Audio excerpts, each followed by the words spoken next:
Allez, on enchaîne avec Clermont-Perpignan. Oui. C'était le premier match à domicile pour les Clermontois qui restent invaincus chez eux depuis novembre 2009. Un chiffre, regardez, eh bien 43 victoires. C'est la série de l'AS Montferrand dans son fief. Justement, Philippe Groussard, vous êtes sur place. Alors, sont-ils toujours invincibles ces Clermontois à la maison ? Ce qui est sûr, Isabelle, c'est que cette série d'invincibilité, les Clermontois la doivent en partie à leur public fidèle, l'un des meilleurs publics du top 14. Premier match à domicile et déjà on avait fait le plein dans le stade Marcel Michelin. Un public clermontois qui va assister d'abord à la blessure de Nicolas Mas, le pilier international catalan, déchirure aux adducteurs. Premier coup dur pour cette équipe de Perpignan. Clermont en jaune qui est le premier dans les 22 mètres adverses avec cette passe au pied magnifique de Damien Chouli pour Julien Bonner. Clermont qui mène déjà 6-0 et qui va marquer le premier essai de ce match grâce à Julien Bonner. 13-0 en faveur de Clermont après 13 minutes. Admirer au passage le nouveau demi d'ouverture de Clermont, Damien Chouli, pour le nouvel ailier de Clermont, Julien Bonner, qui effectuait son grand retour aujourd'hui. C'est le début d'une soirée cauchemardesque pour Perpignan. Après Mas, c'est Kissipoulou qui se blesse, bras fracturé. Du coup, plus de pilier droit du côté de Perpignan. Après un imbroglio sur lequel on reviendra plus tard, Monsieur Berdos est obligé d'appliquer la loi de la carence. Mêlée simulée et Perpignan à 14 durant plus d'une heure. Jean-Pierre Pérez dans la foulée se blesse lui aussi. Un autre coup dur, blessé au genou. Du coup, Clermont en profite, lance une nouvelle attaque avec Fofana qui transperce la défense de Perpignan, qui trouve Parra au soutien. Morgan Parra qui va sous les perches pour aplatir le deuxième essai de cette rencontre après une pénalité de Perpignan. Et Clermont mène 20-3 à un petit quart d'heure de la fin de cette première période. Mais depuis le début du match, Perpignan a relancé quasiment tous ses ballons. Perpignan qui propose du jeu, qui tente des choses, qui n'a pas froid aux yeux. À l'image de ce ballon récupéré par Guirado, ballon pour les Catalans.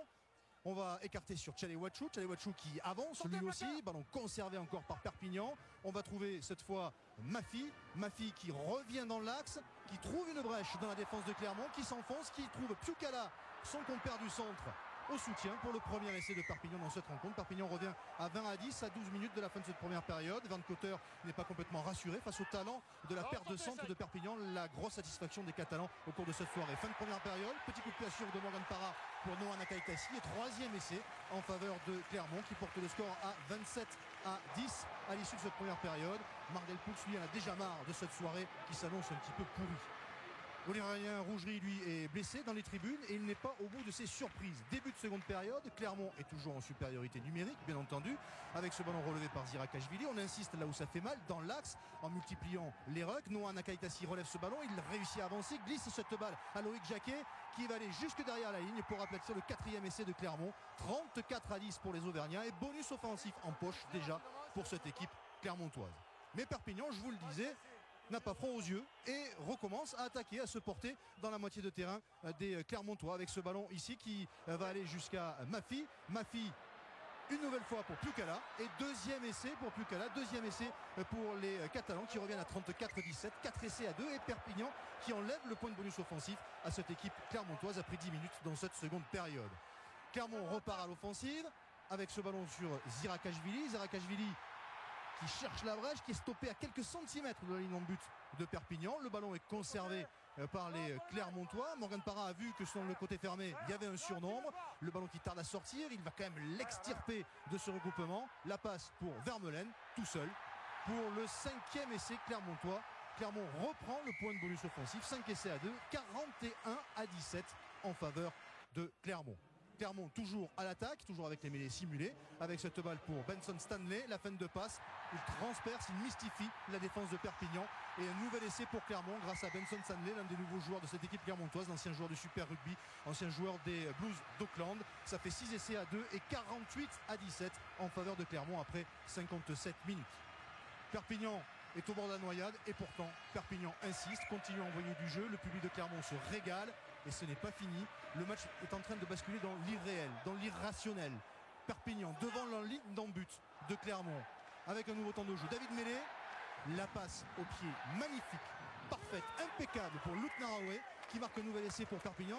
Naraway qui harangue ses coéquipiers, qui leur fait signe que c'est dans la tête, qu'avec le mental on va pouvoir s'en sortir.